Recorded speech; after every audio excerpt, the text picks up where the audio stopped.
The morning sun cast long shadows across my backyard as I sipped my coffee, watching my 4 beloved alpacas graze peacefully in their spacious enclosure. Luna, the matriarch with her pristine white fleece, lifted her head and gazed toward the fence line with those impossibly long eyelashes that made her look like she was wearing mascara. Beside her, Cosmo, my chocolate-brown male, was busy investigating a particularly interesting patch of clover, while the twins, Stella and Nova, engaged in their daily game of gentle neck wrestling. It had been 3 years since I'd moved to this quiet suburban neighborhood on the outskirts of Denver, and these alpacas had become more than just pets. They were my therapy, my joy, and honestly, my best friends. After my divorce and a brutal corporate burnout that left me questioning everything about my life, I'd taken my settlement money and bought this Tokar property specifically to create a sanctuary for myself and these magnificent creatures. The fence that enclosed their paddock was my pride and joy. Beautiful white vinyl structure that I'd spent weeks researching and months saving for. It wasn't just any fence. It was a premium for rail design with reinforced posts, standing 4.5 feet tall, designed to keep my alpacas safe while maintaining the aesthetic appeal of the neighborhood. The installation alone had cost me nearly $8,000, but it was worth every penny for the peace of mind it provided. My neighbor Karen Morrison had been a thorn in my side since the day I moved in. She lived in the pristine colonial house directly behind my property, and from the moment she laid eyes on my alpacas, she'd made it clear that she disapproved of my unconventional lifestyle choices. Karen was the type of woman who organized neighborhood watch meetings about dandelions and sent passive-aggressive emails to the homeowners association about grass height violations. She had that particular brand of suburban entitlement that made her believe the world should conform to her vision of propriety.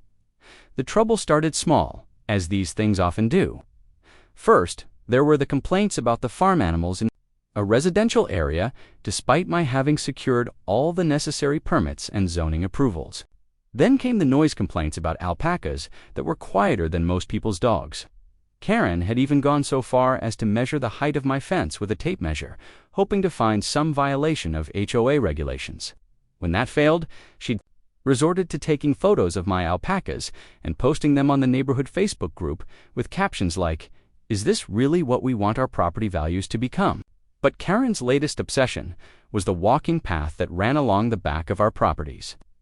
The official neighborhood trail curved in a wide arc, adding about 3 minutes to the walk from her house to the community center, where she held her weekly book club meetings.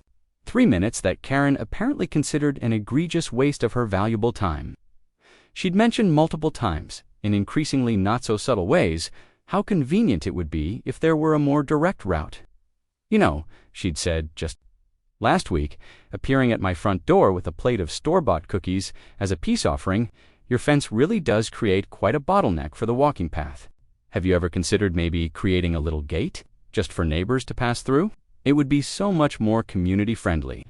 I'd politely declined, explaining that my alpacas were flight animals and that any disruption to their secure environment could cause them stress. Karen's smile had tightened, and she'd taken her cookies back with a curt, "Well, we'll see about that." The morning everything changed started like any other. I was working from home, having transitioned to freelance graphic design after my corporate exodus. When I heard Luna's distinctive alarm call, alpacas have several vocalizations, but the alarm call is unmistakably a sharp, piercing sound that immediately gets your attention. I looked up from my computer screen and saw her standing rigid ears forward, staring intently at something beyond my line of sight. That's when I heard it, the distinctive whine of a power tool cutting through wood. My heart sank as I rushed to the window, and there she was, Karen Morrison, dressed in her usual workout attire, wielding a reciprocating saw like some suburban warrior. She had already cut through 2 of the 4 rails of my beautiful fence, creating a gap just wide enough for a person to squeeze through. Wood chips and vinyl fragments littered the ground around her feet, and she was working on the 3rd rail with the determination of someone who believed she was absolutely in the right. "Karen?" I shouted, throwing open my back door and rushing toward the fence. "What are you doing?" She looked up with that infuriating smile of hers, the one that said she was doing me a favor whether I liked it or not. "Oh, hello there. I'm just creating a little shortcut. Don't worry, I'll make it neat and tidy. Maybe even add a little gate. Eventually, this will be so much better for everyone. You can't just cut through my fence, I protested, my voice rising with each word. That's destruction of private property. Oh, don't be so dramatic, Karen replied, revving up the saw again.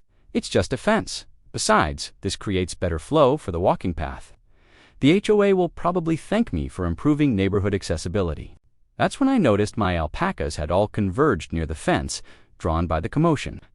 Luna was in the lead, her neck stretched high, nostrils flared as she assessed this strange human who was destroying their safe space. Cosmo flanked her, left side, while Stella and Nova positioned themselves protectively behind their elders. They weren't just curious, they were agitated, and an agitated alpaca is not something to take lightly. Karen, you need to stop right now, I said, trying to keep my voice calm despite the adrenaline coursing through my veins. My alpacas are getting upset, and trust me, you don't want to be on the receiving end of an upset alpaca. She laughed. Actually laughed, as if I'd told her the most ridiculous joke. Oh please, what are they going to do? They're just oversized sheep. I've seen them at the petting zoo. They're harmless. That statement alone told me everything I needed to know about Karen's understanding of alpacas.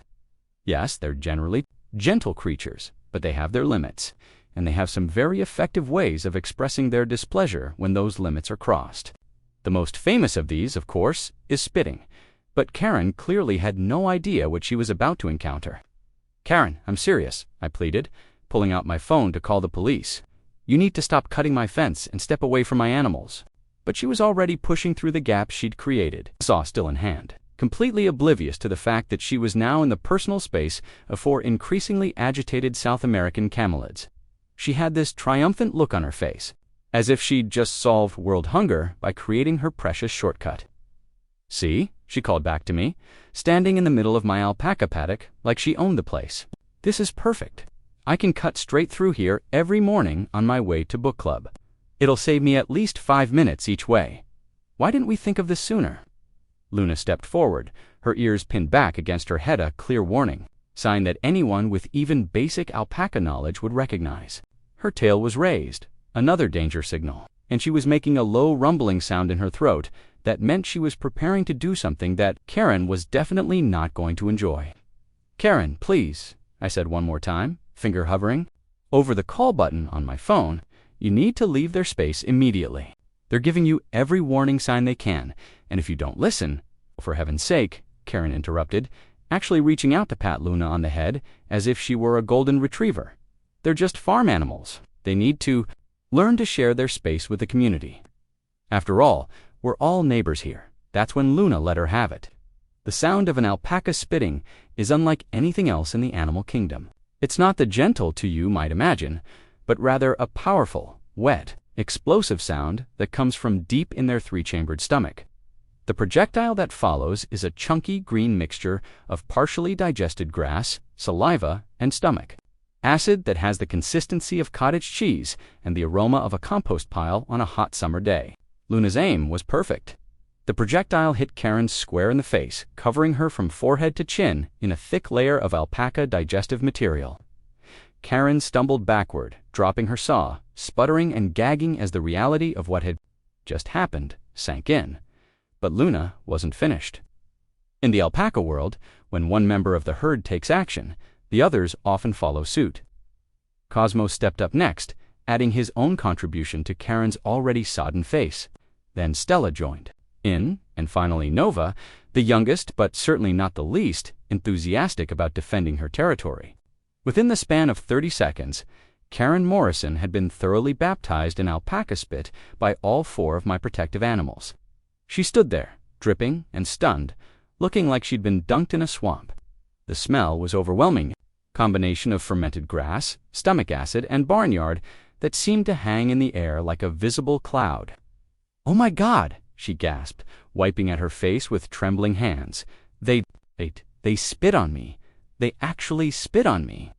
I tried to warn you, I said, though I have to admit I was fighting back a smile. Alpacas are very protective of their territory. Officer Martinez arrived first, his patrol car pulling into my driveway with the measured urgency of someone who'd probably seen it all during his 15 years on the force He was a stocky man in his 40s, with kind eyes and the patient demeanor of someone who'd learned that most neighborhood disputes were more complicated than they initially appeared. What he probably hadn't expected was to find a woman covered head to toe in what looked like chunky green soup, standing in my front yard and gesticulating wildly while 4 alpacas watched the proceedings with what could only be described as smug satisfaction. "Ma'am," Officer Martinez said, approaching Karen with the careful distance of someone who'd identified an unusual smell but couldn't quite place it. "I understand there's been some kind of incident here."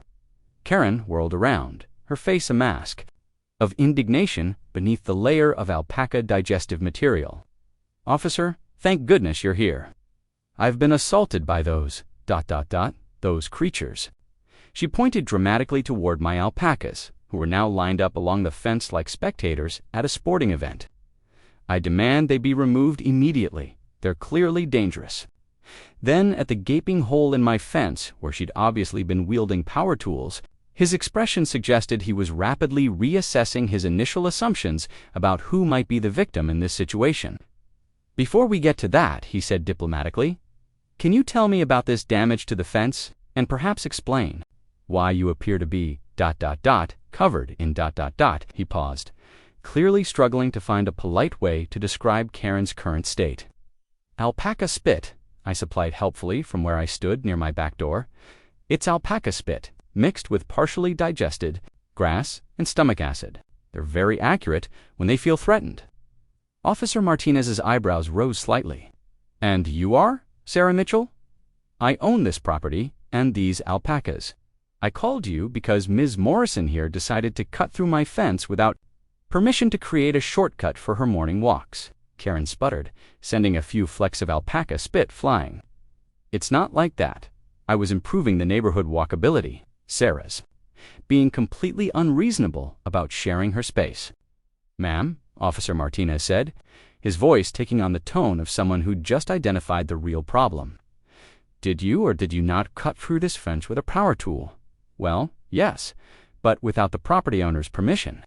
Karen's face, what was visible under the green coating, turned an interesting shade of purple. "I don't need permission to improve the neighborhood. I'm on the HOA board. I have authority to make decisions about community improvements." That's when Officer Martinez pulled out his notepad, and I knew Karen had just talked herself into a corner. The HOA board having authority over community improvements was one thing, but cutting through private property without permission was quite another. "Ma'am, I'm going to need to see some identification," he said to Karen. "And then I think we need to have a conversation about property destruction and trespassing." As Karen fumbled in her pockets for her wallet, leaving green fingerprints on everything she touched, a second patrol car pulled up. This one disgorged Officer Chen, a younger woman with sharp eyes and an expression that suggested she was either very new to the force or very experienced with unusual situations. "What have we got here, Martinez?" she asked, taking in the scene with a quick professional scan. "Neighbor dispute," Martinez replied. "Property damage, possible trespassing," and he gestured vaguely at Karen's appearance. "Alpaca-related assault allegations." Officer Chun's poker face was impressive, but I caught the slight twitch at the corner of her mouth. "Alpaca-related assault. The victim claims the alpacas attacked her," Martinez explained. "The property owner says they were defending their territory after the victim trespassed and began cutting through the fence." "They're not victims," Karen shrieked, apparently having found her voice again. "They're weapons, dangerous animals that should be removed from a residential area. Look at me. Look what they did to me." Officer Chen approached Karen with the same careful distance Martinez had maintained. "Ma'am, can you describe exactly what happened?"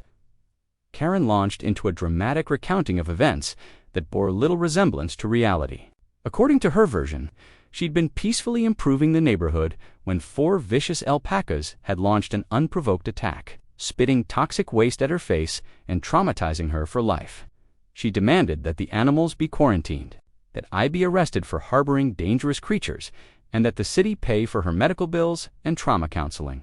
"And they're still threatening me," she concluded, pointing at Luna, who was indeed staring at Karen with what could generously be described as intense interest.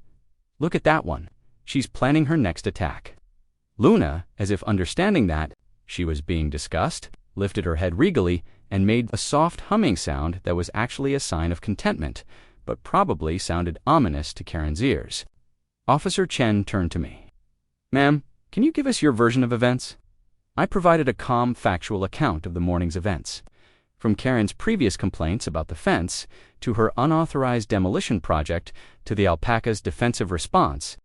I also mentioned that I had security cameras that had captured the entire incident. Security cameras. Officer Martinez perked up. "Can we see that footage?" "Of course," I said, grateful for the paranoia that had led me to install the system. After a series of break-ins in the neighborhood the previous year, I can pull it up on my phone right now. As I scrolled through the footage, both officers leaned in to watch. The video quality was excellent, showing Karen's approach with the power saw, her cutting through the fence, her dismissive attitude toward my warnings, and her decision to enter the alpaca enclosure despite clear signs of the animal's distress.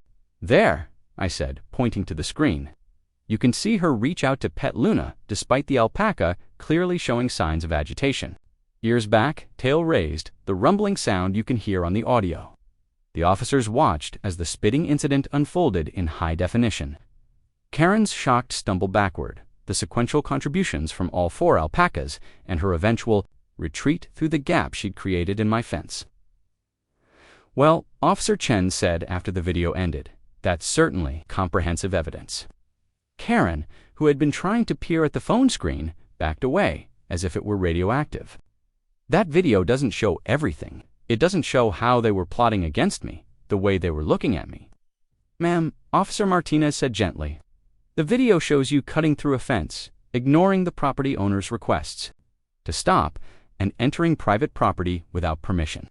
The alpacas appear to be reacting to what they perceived as a threat to their territory. But they assaulted me, actually," Officer Chen said, consulting something on her own phone, "as livestock, not wild animals. Their defensive behaviors, including spitting, are considered normal and natural. Unless the owner directed them to attack you, which the video clearly shows they didn't, there's no legal basis for an assault charge." Karen's face went through several color changes, settling on a mottled red that clashed spectacularly with the green alpaca spit. "This is ridiculous. I'm a respected member of this community. I'm on the HOA board. I volunteer at the library. I organize the neighborhood Christmas party." "Ma'am," Officer Martinez said, his patience clearly wearing thin, "being a community volunteer doesn't give you the right to destroy other people's property." That's when Karen played what she obviously thought was her trump card. "Fine, if you won't do anything about those dangerous animals, I'll call my lawyer, and the city, and the health department. We'll see how long those creatures stay there once the authorities get involved." Officer Chen and Martinez exchanged a look that suggested they'd dealt with this type of escalation before. "Whoever you feel is appropriate," Martinez said, "but I should mention that we'll be filing a report about today's incident, including the property damage and trespassing." "What property damage?" Karen demanded. "I was improving the neighborhood." "Ma'am, you cut through someone's fence without permission," Officer Chen pointed out. "That's pretty much the definition of property damage." As the officers began the process of documenting the incident, taking photos of the damaged fence and Karen's condition, I noticed something that made my blood run cold. While Karen continued her ranting, gesticulating wildly and leaving green handprints on the officer's patrol car, I saw her husband Bob emerge from their house and walk toward us. Bob Morrison was a quiet man, the polar opposite of his wife in almost every way. Where Karen was loud and dramatic, Bob was soft-spoken and thoughtful. Where Karen saw conspiracies and slights, Bob saw the best in people. I'd always liked Bob, actually, and I'd often wondered how he'd ended up married to someone so fundamentally different from himself. But as Bob approached, I noticed something that made my stomach drop. He was carrying a large manila envelope, and his face wore an expression I'd never seen before, mixture of determination and what looked like relief. "Karen," he called out, "H." The next 3 weeks passed in a whirlwind of neighborhood drama that made the morning soap operas look tame by comparison. Word of Karen's arrest had spread through the subdivision faster than dandelions in spring, and suddenly everyone had a story about suspicious HOA expenditures or Karen's increasingly erratic behavior that they'd previously dismissed as harmless eccentricity. My fence had been repaired within days, this time with reinforced posts, and a security system that would make Fort Knox jealous. The alpacas had returned to their peaceful routine, though I noticed they still gathered near the fence line each morning around the time Karen used to take her walks, as if expecting another entertaining confrontation. But the real drama was unfolding in the Morrison household, and despite my best efforts to stay out of it, I found myself drawn into the chaos in ways I never could have imagined. It started with Bob appearing at my door on a Tuesday evening. Looking like he hadn't slept in days, his usually neat appearance was disheveled, his eyes were red-rimmed, and he clutched a thermos of what smelled like very strong coffee. "Sarah," he said, his voice barely above a whisper, "I need to ask you something, and I need you to be completely honest with me." I invited him in, offering him a seat at my kitchen table while I made tea. Through the window, I could see my alpacas watching us with their characteristic curiosity, probably wondering why this usually calm human was radiating such obvious distress. "Bob, what's going on? You look terrible," he laughed, but there was no humor in it. "That's because I've been going through 20 years of marriage, trying to figure out how much of it was real." He took a shaky sip of his coffee. "Sarah, I need to know, has Karen ever approached you about anything? Before the fence incident, I mean, anything that seemed odd or out of character?" I thought back over the previous months, trying to recall my interactions with Karen. Well, she did seem unusually interested in my finances when I first moved in. She kept asking about the cost of the alpacas, the fence, the barn renovations. I thought she was just being nosy. Bob's face grew even more grim. What kind of questions about finances? She wanted to know. How much I'd paid for the property, whether I'd taken out a loan, what my monthly expenses were for the alpacas. She even asked about my divorce settlement once, which I thought was incredibly rude. I paused, remembering something else. Oh, and she was very interested in my business. She kept asking about my client list, how much I charged for graphic design work, whether I had any corporate contracts. Bob closed his eyes as if he was in physical pain. "She was casing you. What do you mean? Karen's been running some kind of scheme for years, and I'm only now beginning to understand the scope of it." The HOA embezzlement was just the tip of the iceberg. He pulled out a folder thick with papers. "I've been going through our finances, and there are deposits I can't account for. Large ones, and they seem to coincide with times when Karen was particularly friendly with certain neighbors." A cold feeling settled in my stomach. "Bob, what are you saying?" "I'm saying I think my wife has been blackmailing people." He opened the folder and showed me a spreadsheet. "Look at this. Monthly deposits of $500 from something called Neighborhood Services, LLC. I confronted Karen about it, and she claimed it was consulting fees for HOA management. But I checked, there's no such company registered anywhere." I stared at the spreadsheet, my mind racing. But blackmail for what? What could she possibly have on people? Bob's laugh was bitter. "You'd be surprised what people will pay to keep quiet. Karen's been the unofficial neighborhood gossip for years. Who's got drinking problems? Who's been lying about their income to the IRS?" "That's insane," I said. But even as I said it, I was remembering all the times Karen had seemed to know things about neighbors that she shouldn't have known. The casual comments about the Johnsons' marriage problems, before they'd told anyone they were separating. The way she'd hinted about the Patel family's financial troubles weeks before they'd put their house on the market. "There's more," Bob continued. "I found emails. Not many, because Karen's smarter than I gave her credit for, but enough to paint a picture. She's been systematically collecting information on people and then ... leveraging it." He pulled out a printed email and handed it to me. It was from Karen to someone with the email address neighborlyservices@gmail.com. Obviously, a fake account she'd created for herself. The email was short but chilling. "The Henderson situation is resolved. Monthly payment of $300 has been agreed upon. They understand the consequences of noncompliance. Moving forward with the Martinez investigation next week." I felt sick. "The Hendersons moved away last month. They said it was a job transfer." "I don't think it was voluntary," Bob said quietly. "And the Martinez family, they're the ones who live on Oak Street, right? The ones who've been acting strange lately." I nodded, remembering how Alina Martinez had seemed jumpy and distracted at the last HOA meeting. How she'd avoided eye contact with everyone and left early. Bob, you have to take this to the police. This is serious criminal activity. I know. But here's the thing, I think Karen knows that I know, and I think she's planning something desperate. He leaned forward, his voice dropping to almost a whisper. She made bail yesterday. She's not supposed to contact me or come to the house, but she's been calling from different numbers. The messages are ... threatening. Threatening how? Bob pulled out his phone and played a voicemail. Karen's voice, normally so controlled and polished, was shrill with panic and fury. Bob, you think you're so smart, but you have no idea what you've done. I know things about you too, things that would ruin your precious reputation. If you don't drop this nonsense and support me like a husband should, I'll make sure everyone knows about your little secrets, including Sarah and her precious alpacas. The message ended, and Bob looked at me with haunted eyes. Sarah, I need. You two know I don't have any secrets worth blackmailing me over. I've never cheated, never stolen, never done anything worse than forget to return a library book. But Karen, she's desperate enough to make things up, and desperate people do desperate things. As if summoned by our conversation, my security system chimed with emotion alert. I checked my phone and saw a figure moving near my fence line, in dark clothing, moving carefully and staying in the shadows.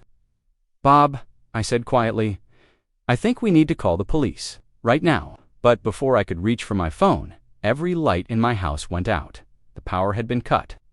In the darkness, I heard Bob's sharp intake of breath and the sound of my alpacas beginning to make their alarm calls. Someone was definitely on my property, and they weren't there for a friendly visit. Stay low, I whispered to Bob, feeling my way toward the kitchen drawer where I kept a flashlight. There's a landline in the bedroom. Can you make it there? Without making noise, I think so, he whispered back. But Sarah, what if it's Karen? What if she's lost it completely? Before I could answer, there was a sound from the direction of the alpaca enclosure, loud crash, followed by angry alpaca vocalizations. Someone had disturbed my animals, and they were not happy about it. I grabbed my flashlight and my cell phone, grateful that it still had battery life. Bob, call 911. Tell them we have an intruder, and that it might be related to the Morrison case. I'm going to check on my alpacas, Sarah. Don't go out there alone. But I was already moving toward the back door. Those alpacas were my responsibility, and if someone was trying to hurt them, they'd have to go through me first. The scene outside was chaos. My motion sensor lights should have been illuminating the yard, but they were dark, confirming that someone had deliberately cut the power. In the beam of my flashlight, I could see that the gate to the alpaca enclosure was hanging open, and there was a figure in dark clothing trying to drive my animals out of their paddock. Hey, I shouted, rushing toward the enclosure. Get away! From them, the figure turned, and in the light of my flashlight, I saw Karen Morrison's face, wild with desperation and rage. She was wielding what looked like a cattle prod, trying to force my alpacas toward the opening in their fence. You ruined everything, she screamed at me. You and your stupid animals. If you hadn't been so stubborn about the fence, none of this would have happened. Karen, stop, I called out, trying to position myself between her and the alpacas. You're scaring them, but she was beyond reason. She lunged toward Luna with the cattle prod, and that's when I learned something. Knew about alpacas, they don't just spit when they're threatened. They can also kick, and they're surprisingly accurate. Luna's back legs caught Karen square in the chest, sending her sprawling backward into the mud. The cattle prod went flying, and Karen lay there gasping for breath, while for very angry alpacas, "Don't move," I called to Karen. "They're protecting their territory, and right now, they see you as a threat." Karen struggled to sit up, mud and grass stains covering her dark clothing. "They're going to kill me." "They're not going to kill you," I said, though I wasn't entirely sure about that. "But they're not going to let you hurt them either."